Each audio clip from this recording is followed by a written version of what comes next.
Olá, boa tarde, amigos telespectadores da TV Cultura Litoral. Começa agora uma nova edição do Opinião, que recebe hoje, com muito prazer, aqui nos estúdios da TV Cultura, o médico, advogado Arnaldo Haddad e o comentarista do programa, o advogado Roberto Mohamed Amin Júnior. Boa tarde, senhores. Obrigado pela presença. Doutor Arnaldo, mais uma vez. Chico, a técnica, o Mohamed, eu agradeço o convite e a técnica por poder aparecer aqui. Sem eles, a gente não estaria falando. Né? Muito bem, doutor Arnaldo Haddad. Roberto, obrigado pela presença, boa tarde. Boa tarde. E nós já vamos começar o programa, vamos direto para um VT da semana passada, um VT que trata da demissão da ex-ministra da Saúde, Nízia Trindade, que foi substituída pelo novo ministro da Saúde, Alexandre Padilha. Vamos ver o VT, por favor, para em seguida os nossos convidados comentarem.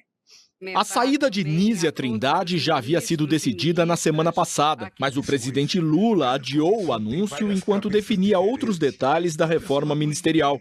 O vazamento da informação sobre a mudança na saúde acentuou o desgaste da ministra, que havia sofrido cobranças públicas do petista. Hoje, logo após uma cerimônia no Palácio do Planalto para assinatura de acordos para a produção de insulina e vacinas, entre elas a da dengue, Nízia se reuniu com Lula e foi comunicada da demissão. Durante o evento no Planalto, nesta terça, a ainda ministra foi bastante aplaudida. Nízia Trindade, isso é SUS, que é parceria, que é rede e que é, de fato, uma prioridade do seu governo. E eu agradeço, presidente, e a todos que participam dessa iniciativa por chegarmos a esse resultado. A gestão dela foi marcada pela reconstrução de políticas públicas e por pressões do Centrão, que cobiçava a pasta, da oposição, que criticou o aumento dos casos de dengue no país, e do próprio presidente, insatisfeito com a falta de uma marca no setor. Quem assume agora o Ministério da Saúde é Alexandre Padilha, até então ministro das Relações Institucionais.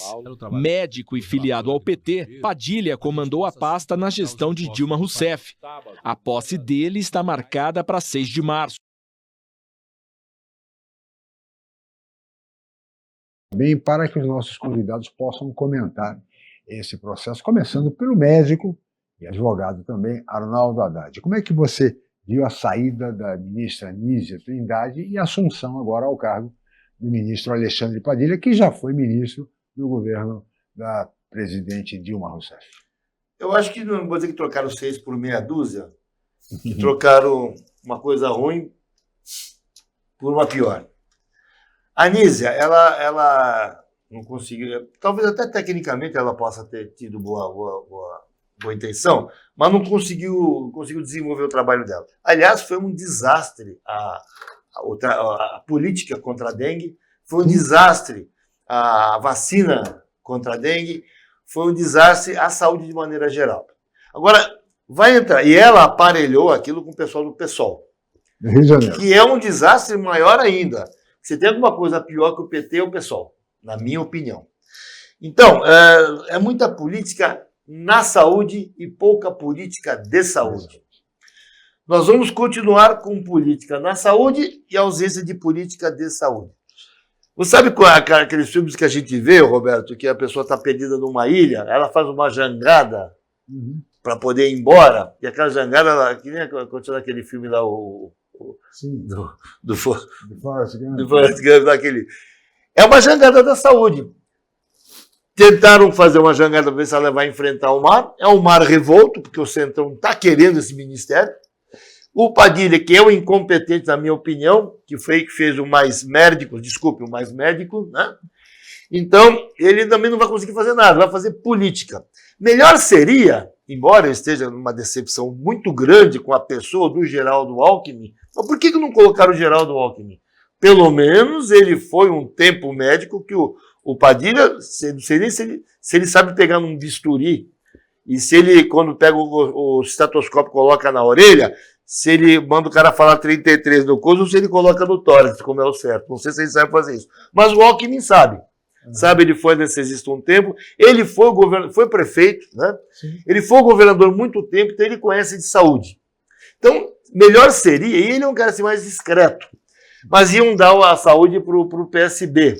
É aquela história, né, Roberto? Vocês não podem dar a saúde para não seja um partido, uma pessoa do seu partido. Porque O PT estava reivindicando isso. mas eu acho até que politicamente ele fez certo em entregar. Eu jamais, se eu fosse prefeito, governador ou presidente, entregaria a saúde para alguém que não fosse do meu partido. Mas, de toda sorte, ele podia ter entregue para o Alckmin, né, que mostrou ser um sabujo até agora, mas pelo menos ele não ia fazer muita política, não. Ele ia fazer uma coisa mais técnica. Ia colocar gente técnica nos lugares e nós estaríamos muito mais bem protegidos, digamos assim. O Padilha vai fazer a campanha dele, vai aumentar o Mais Médico. Você vê que o Mais Médico, dentro do programa Mais Médico, existe, e está lá, só você ler o programa, o aumento de faculdades de medicina desordenadas. Nós temos aqui na Baixada 5, nós temos a faculdade de medicina em qualquer cantinho que você tenha uma faculdade de medicina, para aumentar o número de médicos mal formados. São todas particulares, não tem uma pública que eu conheça, são todas particulares. Então, os empresários estão ganhando muito dinheiro, vão formar médicos com uma formação técnica duvidosa, né? Mas vamos falar, agora nós temos médicos, só que nós vamos ter um pessoal mal formado. E o grande problema vai ser, quando esse pessoal se formar, a residência, a especialização. Vai ser o grande vestibular. Hoje, entrar na faculdade de medicina é fácil. Sair também, só estudar um pouquinho que você sai. Eu quero ver vocês depois se especializar. Então, ele vai criar um outro problema. Então, o Padilha vai fazer o que ele fez na outra gestão. Vai dar força para esse programinha muxoxo.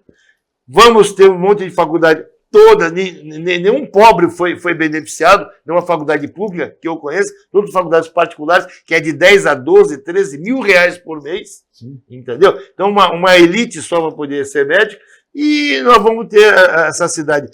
Logo, que eu digo daqui uns 10 anos, o médico vai estar trabalhando em outra coisa, dirigindo Uber, qualquer outra coisa, porque não vai ter espaço na medicina. Tem umas coisas. Quando você faz programa com um dos seus melhores amigos, né, é diferente. Eu sei que ele discorda de mim num monte de coisa, mas uma delas, eu já conversei com o Arnaldo sobre isso. Ao invés de achar que a solução é muito curso de medicina sem controle, eu sempre discuti com o Arnaldo a questão do revalida, que é feito para ninguém passar. Só que os médicos formados no Brasil também não passariam. A grande maioria. Então, o que acontece? Você tem excelentes faculdades em Buenos Aires, por exemplo. Você tem uma excelente faculdade que é procurada por brasileiros em Santiago. Em Montevidéu também. São universidades reconhecidas. E aí você podia resolver o problema do revalida. Portugal. Como? Condicionar o CRM do médico formado lá fora ao reconhecimento do curso. Fazer um acordo, e aí isso é um acordo que, por exemplo, no Mercosul podia ser viabilizado em um único dia. O Ministério da Educação, o Conselho Federal de Educação, que é o que reconhece os cursos no Brasil, poderia fazer o reconhecimento dessas universidades. Reconhecer o curso, não precisa fazer o revalida. Ou seja, se formou em Buenos Aires, a Universidade de Buenos Aires é reconhecida pelo Conselho Federal de Educação, ele pode ser médico no Brasil. E é um brasileiro, não vai ser um argentino. Sim. E mesmo assim seria bom a gente recebê-los aqui, mas jogar a questão do reconhecimento à universidade e não o corporativismo dos vagabundos que estão no Conselho Federal de Medicina hoje, que é aquela turma que só pensa em política e não em medicina. Então, eu acho que isso é essencial. Essa mudança, e ninguém pensa nisso. Primeiro porque o PT, a gente já falou aqui, tem aqueles dogmas. O Mais Médicos é um deles. Eu comentei aqui, o Arnaldo sabe dessa história, porque quando eles foram no meu escritório, eu depois conversei com ele, de um pessoal do Amapá, de Roraima, que veio para cá procurar médico. Eles são donos de um hospital. Na época, eu comentava aqui, Arnaldo, o médico da prefeitura ganhava 8 mil, 7 mil reais. Eles ofereciam 25 por mês, casa, alimentação total, escola de filhos se tivesse, carro, e uma passagem por mês para o cara vir ver a família. E não conseguiam ninguém. Eles precisavam de oftalmologista, eles não tinham lá, precisavam de cirurgião geral, precisavam eles só tinham clínico geral, eles precisavam de especialistas. Nós estamos falando do Brasil, nós estamos falando da capital de Roraima, não estou falando de uma cidade do interior. Sim.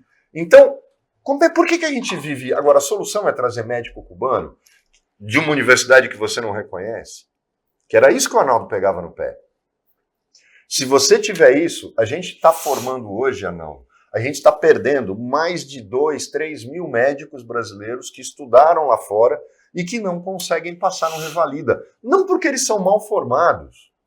O Revalida é feito para que eles não passem, por causa desse corporativismo vagabundo do Conselho Federal de Medicina. A gente tem que ter uma mudança de mentalidade. O ministro da Saúde, eu até discordo um pouco do Arnaldo, eu não acho que o Padilha seja tão ruim. Concordo sim, que ele tem uma agenda política para 2028 e 2026. Isso é ruim. Mas a gente teve uma experiência, e isso eu gostaria de deixar claro aqui. Eu e o Arnaldo, inclusive, num programa, dissemos, o melhor secretário de saúde de Santos, depois do Davi Capistrano, que era médico, foi o Fábio Ferraz, que é advogado. Mas por quê? Porque ele é gestor de verdade. E aí, quando a gente criticou, na frente do prefeito, a nomeação da Secretaria de Saúde de Santos, não era uma questão pessoal ou porque ele é advogado. O Fábio era. O Fábio é advogado. Mas ele tinha técnica. Mas ele tem gestão. Aí o prefeito justifica que ele está fazendo um mestrado de Direito da Saúde, que é um cursinho meia boca numa universidade aqui em Santos. Isso é gestão. Que gestão o quê, meu amigo? Você tem que ter... Dava turismo, deu para o filho do Papa com 22 anos, dava ação social, qualquer um. Eles iam aceitar qualquer secretaria, eles queriam uma secretaria, partido quer secretaria, não importa qual, mas não a saúde. A saúde é aquela história, ela é estratégica. Olha para o governo federal. Eles não abrem mão de ser do PT. São 2 secretarias, 2 ministérios que eles não abrem mão. Economia, a Fazenda e a Saúde. Casa Civil. Por quê? Porque o reflexo disso, até eleitoral e político, é muito forte, Arnaldo. Uma crise na saúde derruba um governo. E a economia determina a manutenção ou não de um governo. Por isso que não se abre mão. Agora, a partir do momento que eu pego e jogo a saúde no balcão de negócios, eu estou desprezando uma área importantíssima de uma administração pública. Sem dúvida que passa, viu, Arnaldo, também, como você disse, pela formação. O fato é que, recentemente, um exame do Conselho Regional de Medicina, do CREMESP, simplesmente 70% daqueles que prestaram esse exame do CREMESP foram reprovados, recém-formados, não souberam diagnosticar um quadro simples de infarto do miocárdio. Ou seja, a formação realmente é péssima, quando deveria ser absolutamente de excelência. Não, tem até escolas boas que tem, não sei como é que esse exame foi feito. Mas tem um projeto de lei na Câmara Federal de fazer o exame como exame de ordem. Claro, mas deveria ser assim. Vai ter para a medicina. Então, Arnaldo, eu vou pedir a sua licença, nós temos que chamar um intervalo, mas até continuamos nesse tema, você como médico e como advogado. Vamos para o intervalo e voltamos já.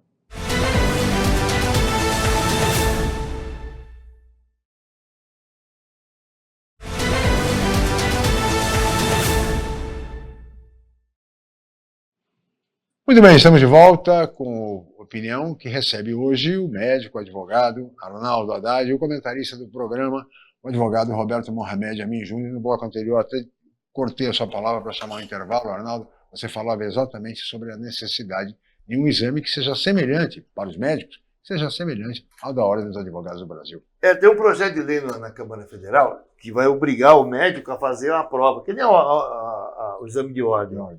Mas parece que lógico, os que já estão com CRM não vão precisar fazer esse exame.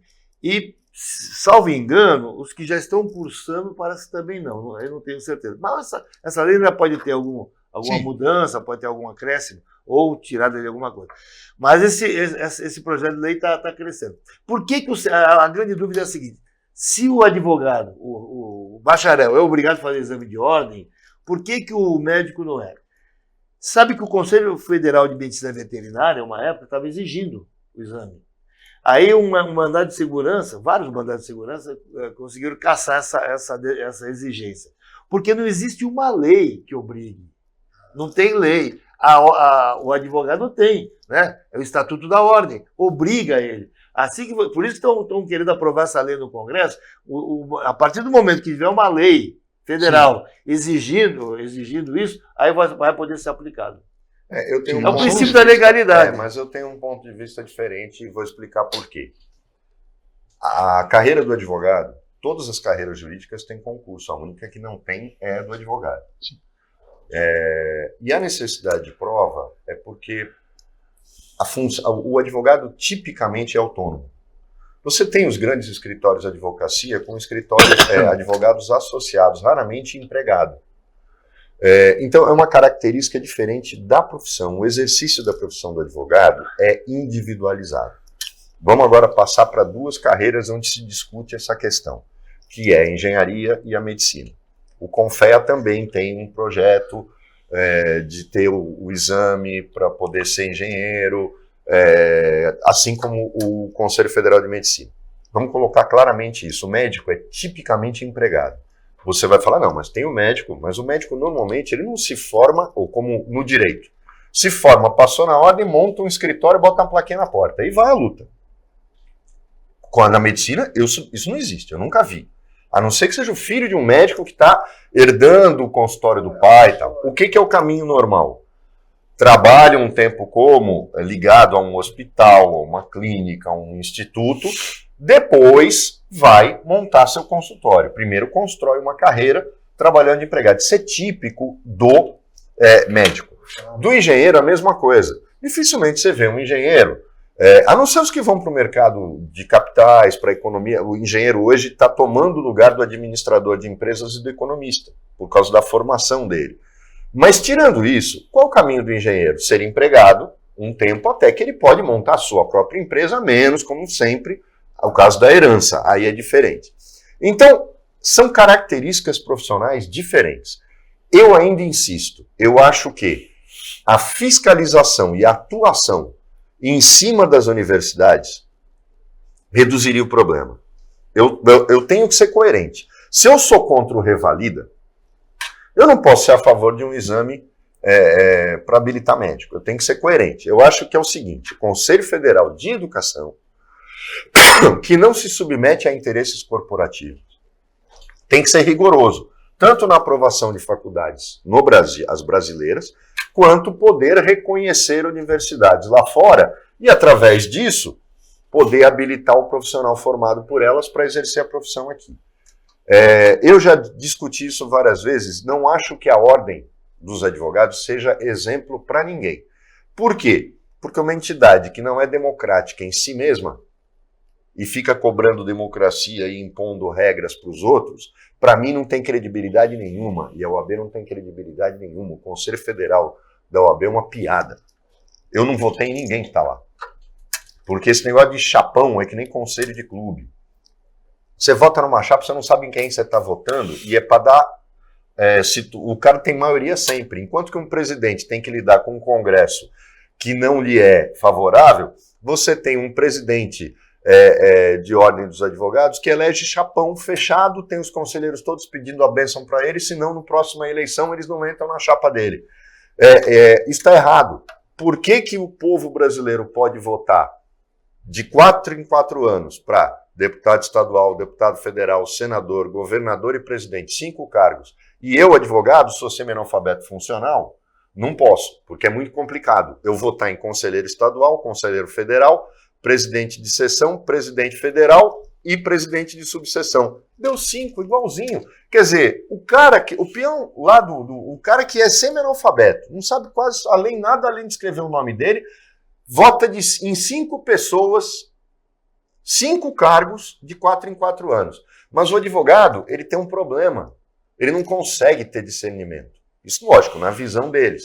Então, ele não pode votar para 5 cargos quando tem eleição na ordem. Ou seja, democracia da boca para fora. Democracia não existe. É fazer chapão para ficar todo mundo na mesma coisa, fazendo festa com o dinheiro dos advogados, dizendo amém para o presidente da sessão estadual, o Conselho Federal conchavado que só escolhe o presidente do Conselho Federal depois do cafezinho, ou de uma ida na sauna, tal, que acerta tudo. Que representação nós temos? Nenhuma. Então a ordem, com todo o respeito ou não, eu acho que não é exemplo para ninguém. Não tem que se copiar a OAB. O exame de ordem existe desde que a nossa profissão passou a ter uma lei ordinária. Mas uma lei que é ordinária no outro sentido. Por quê? Nós exigimos democracia para os outros e não a praticamos dentro com argumentos estapafúrdios para manter uma ordem dos advogados na mão de advogados que não representam o coitado que sai de uma faculdade e que não tem dinheiro nem para pagar aluguel de um escritório ou que se sacrifica para pagar a anuidade da ordem. O dia que a gente votar diretamente nessas pessoas... Os advogados reclamam que é caríssimo. Não, e aí eu tô o negócio. A hora que eu voto para conselheiro estadual em quem eu quiser, o que vai acontecer? O presidente da sessão estadual vai ter oposição. Ah, meu amigo, ninguém gosta disso na Ordem dos Advogados do Brasil. Oposição não é uma coisa que... Só na eleição, aquela meia dúzia de candidatos aqui, puxando um conselho que você não sabe quem é, e aí você não consegue. Por exemplo, esse ano, se você tivesse... Eu vou votar para conselheiro federal e qualquer um pode ser candidato. A gente poderia ter o Durso no Conselho Federal, representando São Paulo. A gente poderia ter mais gente daqui. Santos é um dos maiores colégios eleitorais, por exemplo, do Estado, na OAB. Quantos conselheiros estaduais nós faríamos? Vários. Agora não, a gente fica só na turminha. A turminha é aquela turminha que faz a vaquinha para bancar a campanha tal, e que vai ficar dizendo amém para o presidente da sessão estadual. É assim que a gente vive. Esse é o Brasil, é o país do corporativismo. Agora, mas no caso da medicina, não, veja bem, o problema está, me parece, na formação.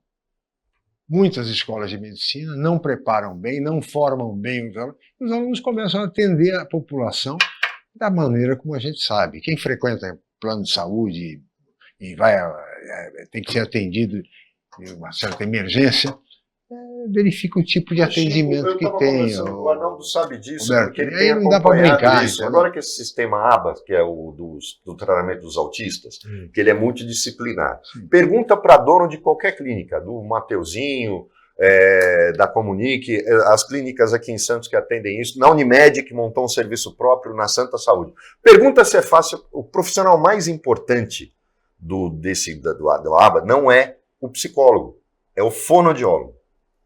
Pergunta se eles conseguem arrumar fono. Arruma. Mas pergunta se arruma um fono bem formado, que queira trabalhar e que se especialize e que corra atrás. Está faltando profissional em todas as áreas, Chico. Por quê? Porque a gente tem péssimas escolas. O Arnaldo falou tudo, é tudo escola particular. O ProUni, quando o Lula criou, foi criado para sustentar as escolas particulares. Todas estavam nadando em dinheiro, é ou não é? ProUni só serviu para isso. Aí o Bolsonaro acabou com o ProUni, só que também a gente não tem outra viabilidade. Mas eu não acho, é o que o Arnaldo falou. O ProUni ainda possibilitava que um aluno que não tenha condição de pagar pudesse ter acesso a um curso superior. Mas só foi o maior negócio da China para os donos de faculdade. Também sabe por quê, Roberto? O aluno deixava de pagar o ProUni porque não tinha dinheiro mesmo. O que acontecia? Aí vinha o perdão da dívida. Não, era o FIES. Desculpa, FIES. perdão. O ProUni era o que era bolsa baseado na nota do Enem. Desculpa, perdão, é o FIES. Aí não pagava, aí estava com a inadimplência, que vinha aquela anistia, né? E os empresários... Mas, Roberto, o que eu quero fazer, eu acho até que não é que a OAB é ruim. Esta OAB que nós estamos vivendo pode ser ruim. Que a OAB Nacional, ela está falando amém, o pior é assim, para o antidireito. Para o antidireito. Não é possível que eles aceitem o que está acontecendo no Supremo. Não é possível que eles aceitem que no embargo de declaração de um cara que já estava condenado, inclusive, no Supremo, no embargo de declaração, ele seja descondenado. Não é possível que alguém denuncie, seja vítima, acusador, aquela história que ele vê todo dia no jornal, acusador e juiz. E a OAB, quieto.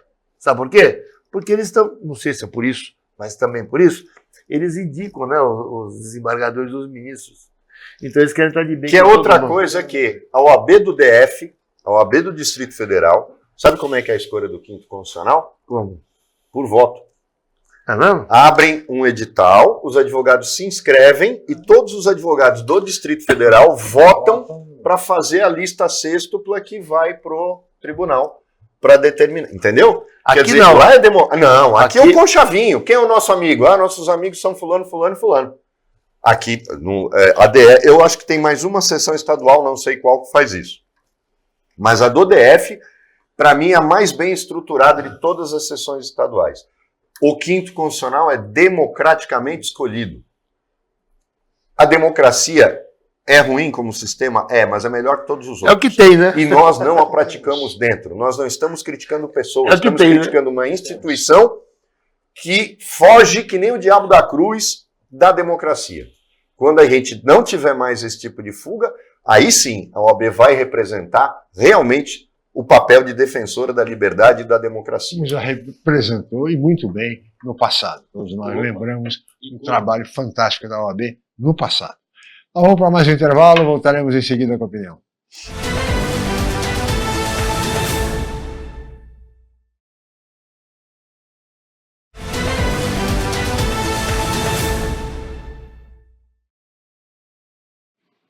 Muito bem, estamos de volta com a opinião que recebe hoje, com muito prazer, o advogado e médico Arnaldo Haddad e o comentarista do nosso programa, o advogado Roberto Mohamed.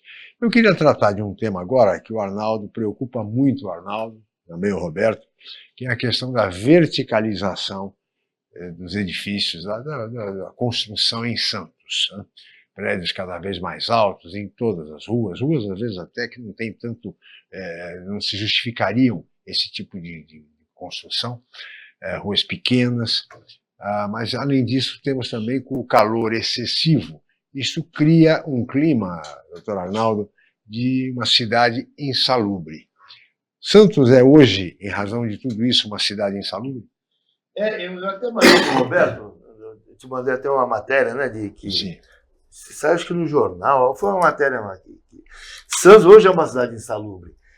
Ela já começou a ficar insalubre com as construções da praia, né? Diferente que já evitou aquela brisa que ia refrescar a cidade.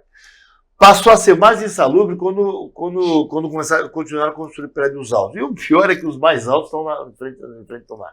Depois teve aquele gabarito de só 9 andares. Sim. Começou a melhorar, falaram dos recursos. Mais para frente, agora mais recentemente, acho que há 20 anos atrás, 15 anos atrás, se liberou o gabarito para 30, 40, 20 a 40 andares.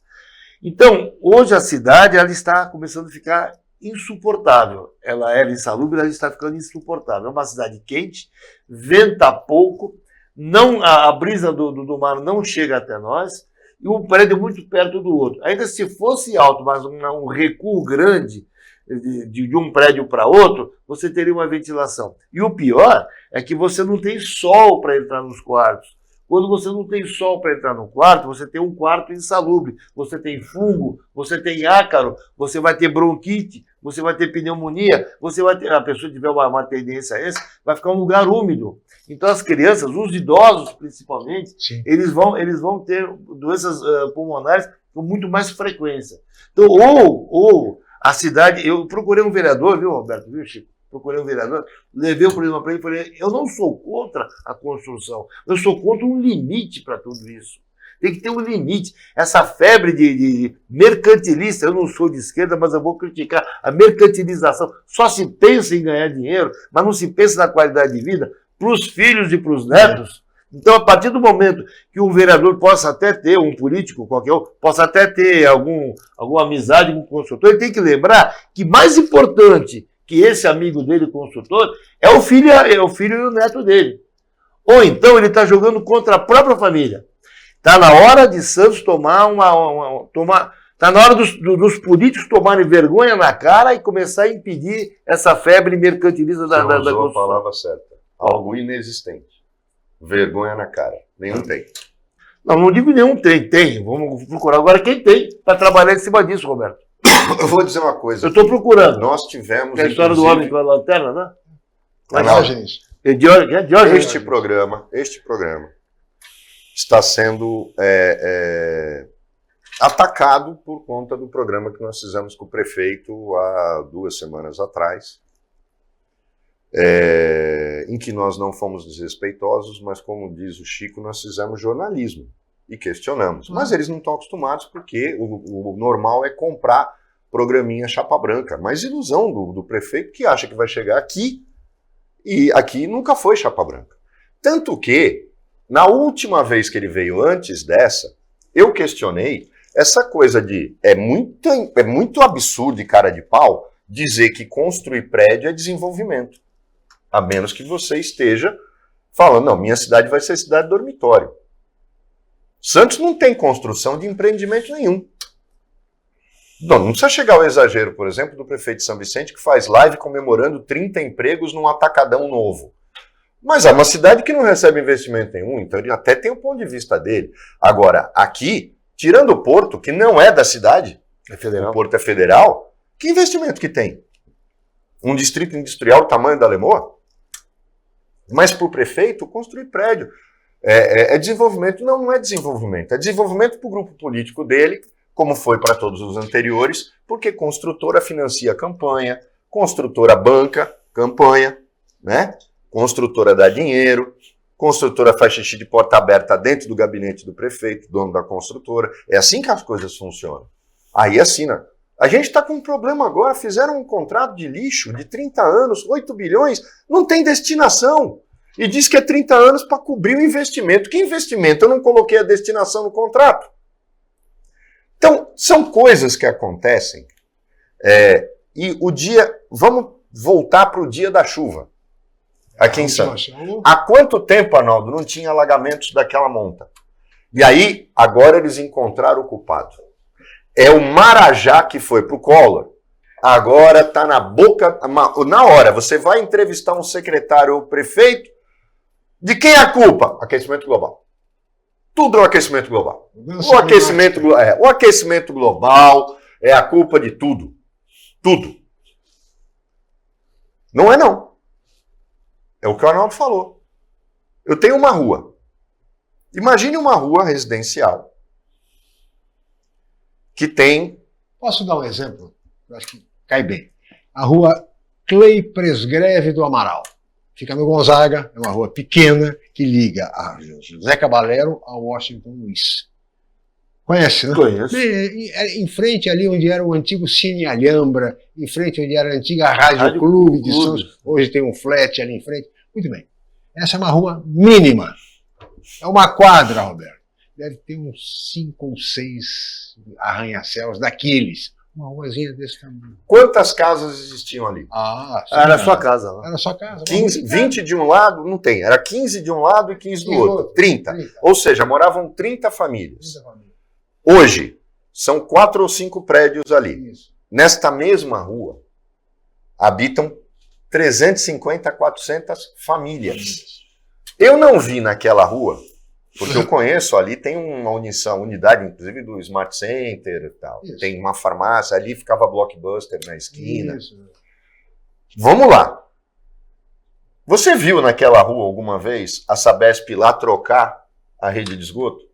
Não, ampliar? Eu faço caminho todo dia. Todo dia. A quantidade de fios não aumentou também. Que eu me lembre, e hoje a sucessora da Eletropaula, a Piratininga, eles não trocam os transformadores. Sabe o que eu não entendo? Aí você entende por que Santos hoje vive tendo diariamente oscilação de fase, exatamente, falta de luz de 2, 3 minutos, retorno de esgoto. Esse é o pior, hein? Retorno de esgoto. Que retorna. Exato, retorno. Quer dizer... Aí, mas é o aquecimento global? É lógico que não é. É óbvio que não é. É a irresponsabilidade. O Papa uma vez me contou, eu fiquei espantado. Ele falou que o Serra era o governador, o Papa estava com o Tércio, então prefeito de São Vicente, num carro com o governador. O governador no banco da frente, o Papa e o Tércio atrás e o motorista. E aí o governador passando na praia. E aí o governador vira para trás e esculhamba os dois. Como é que vocês deixam esse tipo de limite de construção? Vocês vão destruir essas cidades. Se referia às duas, Santos e São Vicente. O Papa me contou isso. Roberto, nós tomamos um esporro do governador. Ele falou assim, ou vocês põem um limite nisso agora, ou Santos vai ficar inabitável e São Vicente também. José Serra, não estou falando do Ademar de Barros, não. Estou falando de José Serra. Fizeram alguma coisa? O Papa, e eu me lembro disso, no Porto de Palos, eu estava almoçando lá, ele saiu, veio falar comigo, eu tinha esculhambado no programa, no Opinião, e ele falou, você tem toda a razão. Eu esperei muito tempo, porque foi o Papa o único prefeito que teve a coragem de recuar no plano de construções, na lei, exigindo um recuo lateral maior. O que fizeram quando o grupo atual chegou lá? Voltou tudo ao normal, pode fazer 50 andares e está tudo bem. Você faz uma obrinha na ponta da praia, que aí você pode construir 40, 45 andares, fazer sombra no mar, você pode fazer o que quiser. Então é isso, e aí a gente chega na seguinte conclusão. Virou a cidade do Vale Tudo. E quando você critica, você que não presta. Você que não presta. Tem problema não. A gente vai ver como é que fica. Uma coisa é mostrar os dentes. A outra é começar a morder a canela. Aí quando morder a canela, as pessoas vão começar a reclamar. Roberto, eu falei para você, eu procurei um vereador, estou esperando a resposta dele, levei o... Com essa Câmara, tu acha que vão fazer alguma coisa? Não, tem gente boa assim, eu acredito. Eu ainda acredito nisso. Eu levei a ele, mandei uma mensagem para ele ontem. E aí, como é que tá? Vai abraçar a ideia? Então ele ficou de dar uma resposta. Eu acredito, eu confio nele, eu acredito nele. Vamos ver o que ele vai falar. Agora, outra coisa interessante. Eu vou repetir aqui o que eu já falei outra vez, e o Chico é a maior prova disso. O Justo dizia que tinha que plantar árvore frutífera. Para quê? Para a gente comer fruta? Não, para atrair passarinho. Porque o passarinho é o grande predador dos insetos. Nós estamos criando uma cidade sem passarinho, sem lagarta, sem rã, sem nada, que fica nos jardins comendo inseto e comendo as larvas. A lagartixa come larva, come inseto, come até aquela língua. Puxa, tanto que eu tenho lagartixa em casa, eu adoro, que ela come os pernilongos todos. Então nós estamos, em frente da minha casa, na Imperatriz Leopoldina 27 eu moro. Em frente estão levantando duas paredes de não sei quantos andares. Em frente a uma delas, que ainda vou demolir a casa, tem uma árvore que ela é enorme, deve ter mais de 30 anos. Eles vão derrubar aquela árvore quando for fazer o prédio. Que absurdo. Poxa, Realmente não dá. vou derrubar. Nós vamos continuar nesse tema, mas no próximo bloco. Vamos para mais um rápido intervalo, mas voltaremos em seguida com a opinião.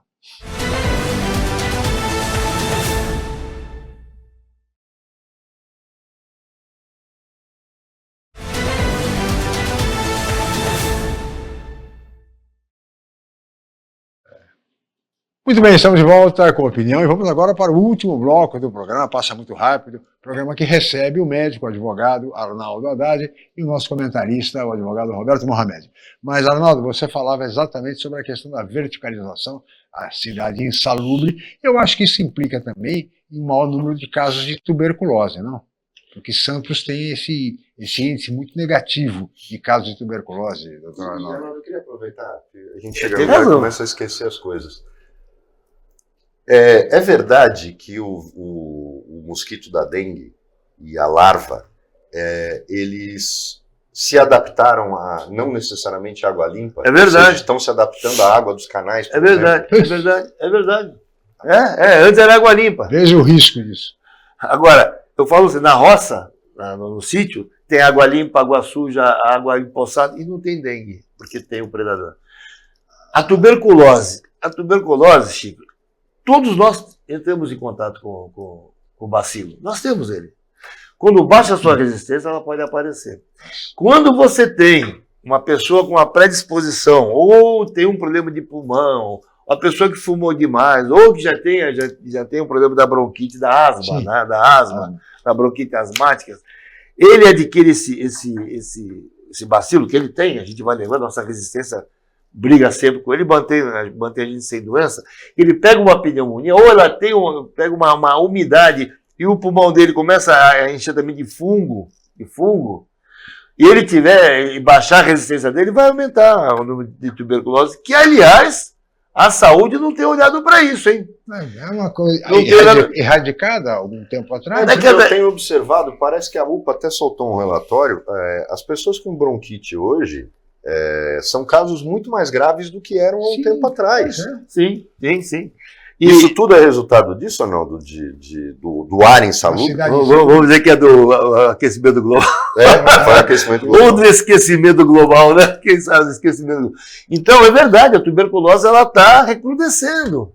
Mas, eu repito, nós temos esse bacilo com a gente, só que nossa imunidade reage. Quando cai a imunidade nossa, quando você pega uma doença pulmonar, que nem a pneumonia, por exemplo, e a pneumonia acontece. Eu estou te falando, ô Chico, porque eu morava num apartamento insalubre, minha filha nasceu, não teve problema nenhum, eu também não tive. Meu filho nasceu, ele teve uma pneumonia, porque o local que ele tinha a predisposição. Ele ficou em septicemia no hospital, entre a vida e a morte. O Arnaldo, que você conhece ele, tinha 8 meses, fez derrame pleural. Aí eu mudei, eu saquei a coisa, falei, vamos mudar. Aluguei um apartamento que pegava sol nascente, o sol bem salubre. Acabou, ele nunca mais teve problema nenhum. O filho da minha comadre, madrinha dele, o Vitor, que hoje é um CEO de uma empresa tá em Londres, está na Inglaterra, tinha a mesma coisa, que ele mudou para o apartamento quando eu saí. A irmã dele não, mas ele teve. Mudou para um apartamento ensolarado lá na beiradinha de Campos, que até era da minha tia que alugou para ele. Acabou o problema do menino, acabou. Por quê? Era um lugar salubre, que tinha sol e tinha ventilação. É isso que não está tendo... Que em muitos lugares já não tinham em Santos, e está tendo menos ainda. Aí taca a comprar Steriler, né? Que é o aparelho para esterilizar o ar. Mas é o que tem, para fazer. Porque é uma questão seríssima, né? Que as pessoas muitas vezes não avaliam esse tipo de consequência. Eu conversei sexta-feira com o Cláudio Abdala, que é um excelente arquiteto, um cara que sempre pensou a cidade, foi secretário da Telma. Sempre pensou a cidade, e ele era um cara assim tão amante da natureza, que ele fez uma casa no Morro Santa Terezinha, para não tirar uma árvore, ele fez o quarto dele, a árvore no meio, ele colocou um negócio de vidro. Uma coisa. Então, eu conversei com ele falou, Arnaldo, olha, você tem razão. Pelo menos se eles fizerem com um recuo maior, aí tudo bem. O problema não é nem a altura, é o recuo, para poder ventilar, para poder ir ver o sol entrar.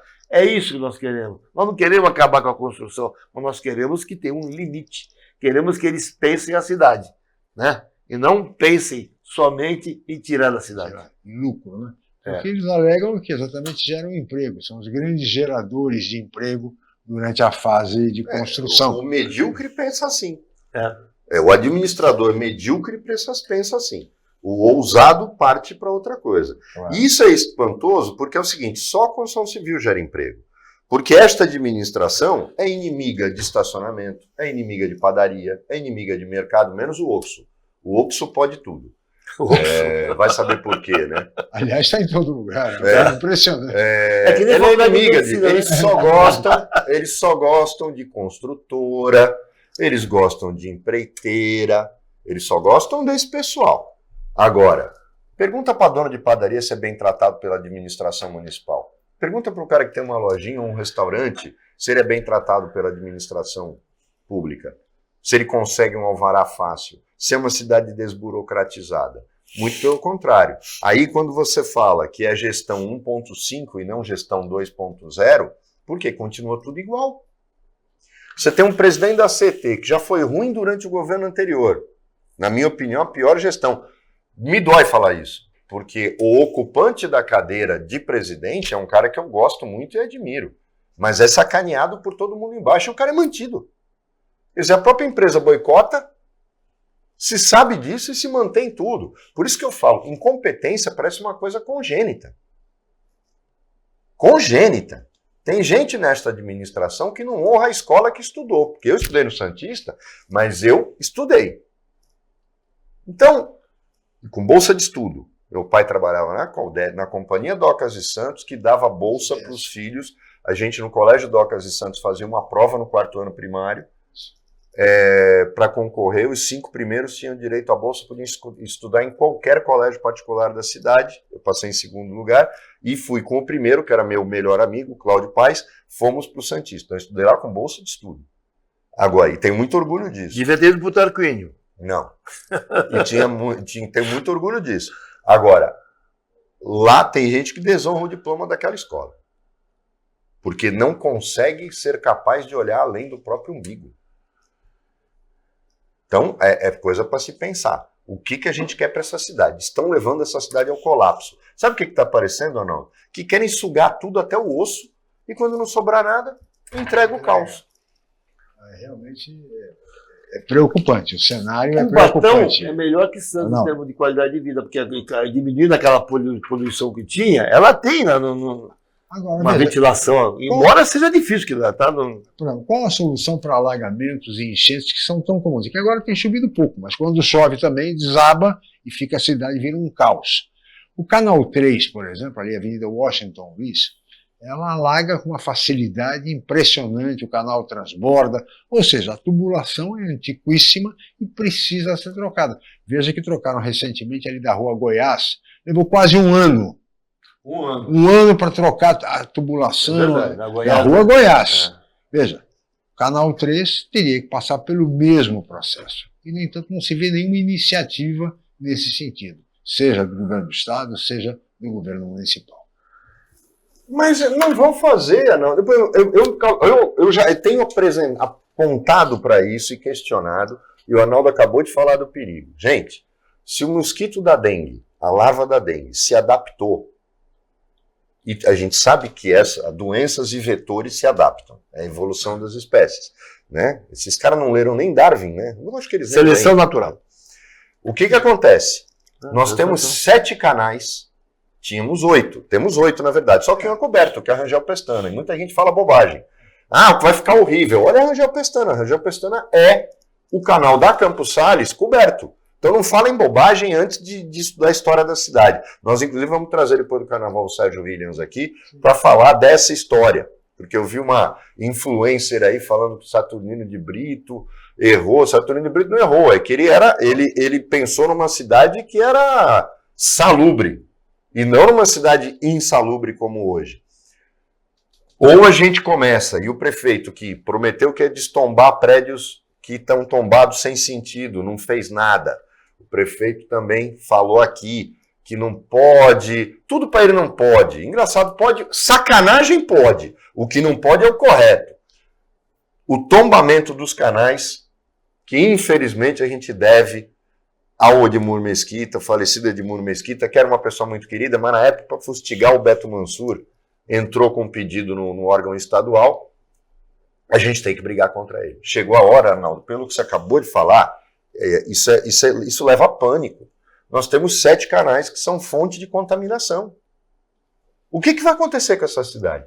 A gente tem que começar a pensar nessas possibilidades. Agora, uma administração que só pensa na eleição de deputado federal, e na manutenção das pessoas no mesmo cargo e no poder, mamando na teta do poder público, a gente não vai ter nunca ninguém pensando a cidade. Essa questão preocupa muito, não é, Arnaldo? A questão da água, do canal, o mosquito, por exemplo, se adaptar a isso. Se adapta, então. Agora, você falou do Edmur Mesquita, eu tinha o maior respeito por ele também, tá? Mas ele foi infeliz nessa colocação, né? O Beto Mansur pensou certo, sem querer defender A ou B, o Beto. Ele foi infeliz, porque você ia continuar tendo o canal, só que você ia cobrir. Inclusive ia ter vaga de estacionamento, ia ser um negócio até um negócio bacana. Agora, esse é o problema, viu? A política aqui, eu não estou falando da política atual, não, até porque não vou criticar esse prefeito ou outro prefeito ou os que passaram. Eu vou criticar que a política é a que manda. Eu não sei, eu fui forjado na política, Chico, pelo justo. Eu comecei na política com o justo. Eu tenho daquele negócio do justo, de pensar a cidade. O justo não queria nem saber se ele ia ficar popular ou não. Ele meteu um gato na praia, ele falou que quando ele falou que tinha que plantar árvore frutífera, deram risada, a imprensa... Mas eu acho que você tem que pensar a cidade. Sabe por quê? Porque a cidade é nossa. E outra coisa. Não vai ter, além de todo esse problema de salubridade e insalubridade de Santos, nós não vamos ter água. Não, a Sabesp, quando você vai fazer o prédio, ela já te disse se vai ter água. Mas não vai ter esgoto. E aí? Aliás, eu estou esperando até hoje, viu? O teu amigo lá, o Jordão, me falava quantas árvores foram plantadas. Isso foi quando ele era no governo do Paulo Alexandre, no começo. Eu perguntei, aquela árvore que tiraram do endereço tal, da Imperatriz do lado do meu prédio, quantas árvores plantaram e onde? Estou esperando até hoje. A compensação. Já tem quantos anos aí? 12? 12 anos. Provavelmente meia dúzia. Espera o Jordão me mandar ainda. Ele era ouvidor. Falava para ele, o ouvidor é surdo. Ele ficou bravo comigo. Falei que o ouvidor é surdo. Arnaldo, isso fica para um próximo programa. Vamos lá. Já chegamos ao final dadas as nossas limitações de tempo. Muito obrigado, Arnaldo Haddad, mais uma vez, pela participação. Eu que agradeço, Chico, o Mohamed, e sempre que convidado, aqui estarei. Obrigado, Roberto, mais uma vez pela participação. E assim chegamos ao final. Agradeço a você, telespectador, pela audiência qualificada de sempre. Nós estaremos de volta amanhã em mais uma edição do Opinião. Muito obrigado e até lá.